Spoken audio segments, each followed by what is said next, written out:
ჩვენ რომ 64-ში დავბრუნდეთ, შორს არა ვართ წასასვლელი. არ არის აუცილებელი იერუსალიმში ჩახვიდე.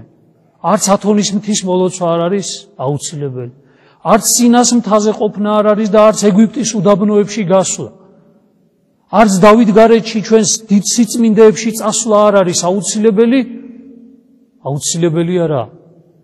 ძალიან მოკლე გზა არსებობს ამისი და მოკლე გზა უნდა გავიაროთ. ადამიანმა დაიწყო საკუთარ გულში მოგზაურობა. გულია ჩვენი იერუსალიმი. გულია ჩვენი ათონის მთა, გულია ჩვენი სინას მთა, ყველაფერი დავითგარეჯი, ისე იგი ერთაწმინდა, ყოვლადწმინდა, ყველაფერი ჩვენი გული არის. გულია ჩვენი სვეტი ცხოველიც. ამ გულში უნდა იმოგზაურო, ამ გულში უნდა შექმნა სვეტი ცხოველის, ათონის მთაც, იერუსალიმის და ყველაფერი, რომ მასში ყოფნა გიხაროდეს და გინდოდეს და ადგილი არ გაცხოვნებს შენ. შორს არ არის წასასვლელი.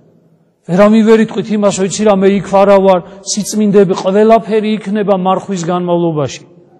თავარია მოინდომო, რომ ადამიანმა გული გაასუფთავო და შენი გული გადააქციო ზუსტად იმათ, რისკენაც მიდიხართ, ანუ სასუფევლად იქცეს ჩვენი გული და ჩვენ და ღმერთი დავბრუნდეთ ჩვენს გულში და შევხვდეთ ერთმანეთს.